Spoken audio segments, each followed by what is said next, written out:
Welcome to the Real News Network. I'm Paul Jay in Baltimore, and welcome to this week's edition of the Bennis Report with Phyllis Bennis, who now joins us from Washington, D.C. Phyllis is a fellow and the director of the new Internationalism Project at the Institute for Policy Studies in Washington. She's the author of many books, including Before and After, U.S. Foreign Policy and the War on Terrorism, and Understanding the Palestinian-Israeli Conflict, a primer. Thanks for joining us, Phyllis. Great to be with you, Paul. So, what have you been following this week? Well, it's been rather extraordinary to watch the developments around the trial balloon being floated about the possibility of former Senator Chuck Hagel as a possible new Secretary of Defense in the second Obama term. He's a very much Washington insider, a decorated military veteran, about as far from a pacifist or a peacenik as you could imagine, but he is getting the kind of treatment that even Susan Rice didn't face. I mean, it's been extraordinary to watch the attacks on him that come down around Just to be clear, attacks coming from the Republicans against Obama's balloon that he might be the new Secretary of Defense. Right, and we should not forget that he's a Republican. You know, Chuck Hagel's a Republican. The plan was he would be the Republican in the Democratic cabinet. He would be the Secretary of Defense. That's been a tradition for a number of Democratic presidents, and certainly President Obama has been doing that early on as well. You know, what they're claiming, it's really quite outrageous. The claims are basically two, because it isn't just Republicans, all Republicans.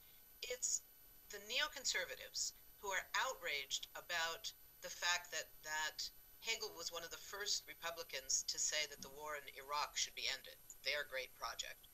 And number two, he's being attacked viciously by the pro-Israel lobby, viciously enough that mainstream media outlets from the New Yorker, the Washington Post, the New York Times, are all coming out in his defense. And the Times, which has editorialized around this, identified his detractors, in particularly the pro-Israel lobby, as extremists. So the attacks on him are really coming from such an appalling lack of reality. You know, this is a guy who's a very much militarist Washington insider.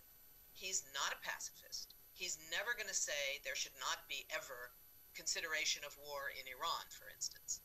But he is someone who will say, and has said, that war should be the very last option ever considered. And he's willing to talk to Iran. He's willing to talk to every potential enemy with the goal of gaining some kind of diplomatic solution to make war unnecessary. Exactly what you want in a Secretary of Defense. Now, you know, Paul, if you and I were choosing, we'd have a whole different slate of candidates. But we're not looking here at should it be Chuck Hagel or should it be Dennis Kucinich, or should it be Chuck Hagel versus Barbara Lee. Those are not the options. The options are, should it be Chuck Hagel, or should it be somebody like Michelle Flournoy, who was the deputy in Secretary of Defense in Obama's first term, and is very much a centrist at best on these issues, has never come out and said that I know of that the war in Iran would be a terrible thing, for instance. Or the guy who's the current deputy in the Department of Defense, in the Pentagon, who's very much an insider bureaucrat, if you will, not an ideologue, which I suppose is good, but is somebody whose whole focus is on non-proliferation. And that's always a dangerous idea when it's not tied to disarmament. Because then what you're saying is disarmament for everybody else, but we get to keep our nuclear weapons. So, you know, these are not good choices. And of these not great choices, Chuck Hagel emerges as probably the best there is. And in the context where he's being attacked so viciously by these powerful right-wing elements in the pro-Israel lobby and among the neocons, the idea that President Obama might actually cave into that pressure would be a terrible thing to watch. Now, it's kind of interesting that Hagel was even floated. It does suggest that this is where Obama's thinking is.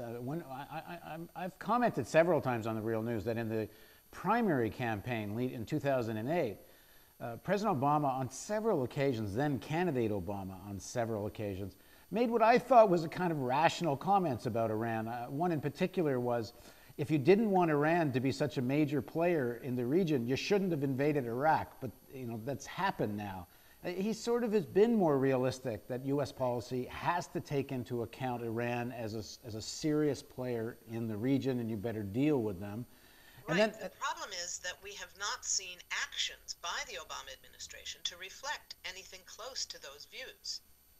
The efforts that we heard about, we will talk to Iran, and of course President Obama got a great deal of opposition when he said that.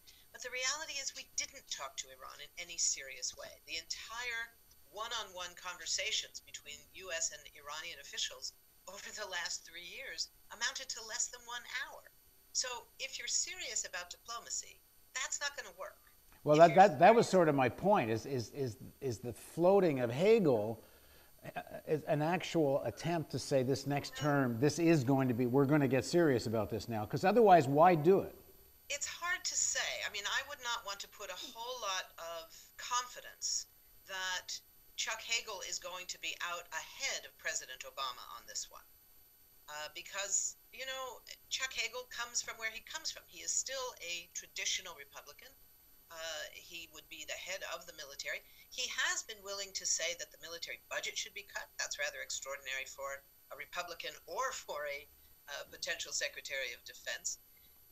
It is certainly possible that it's an indication and is being floated by the Obama White House precisely to assess where is public opinion on these questions of war with Iran, speeding up the withdrawal from Afghanistan, perhaps.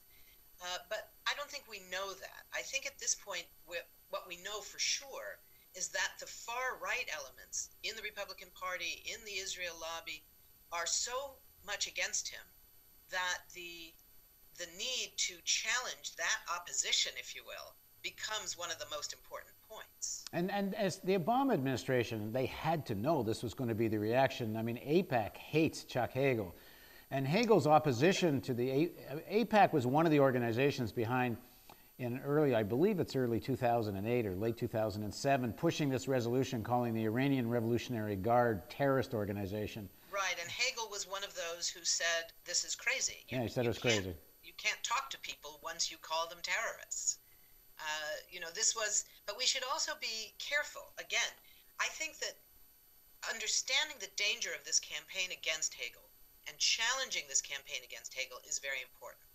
But I also think it's important that we not have illusions about what Hagel actually represents and what the Obama administration may or may not be indicating with this trial balloon. We should not forget what happened when another former senator, that being George Mitchell, was appointed right after Obama's first inauguration back in 2009.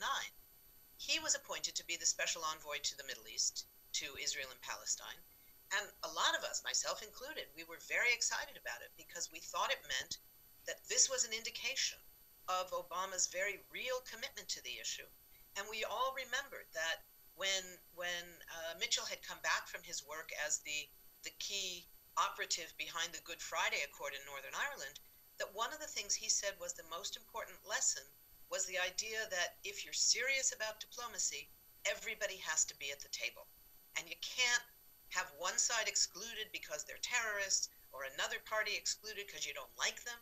That it's not because you like them, it's because if it's going to work, it has to be because everybody feels ownership. And we all thought that was a good indication of what it was going to take. Well, it didn't work. That's my fear about the Hagel balloon, is that what he's there for, he's there deliberately as a balloon that can burst, because Obama actually wants somebody else. But if you can get Hagel floated and then throw him under the bus, it's going to be hard for the Republicans to go after the second person.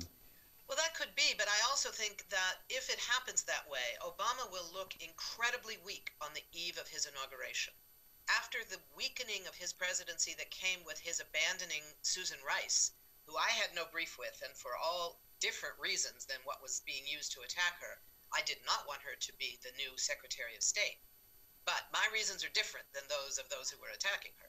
But nonetheless, the fact that the Obama White House did not come to her defense and say this is an outrage that she's being accused of incompetence, for example. She's perfectly competent. That was not the problem.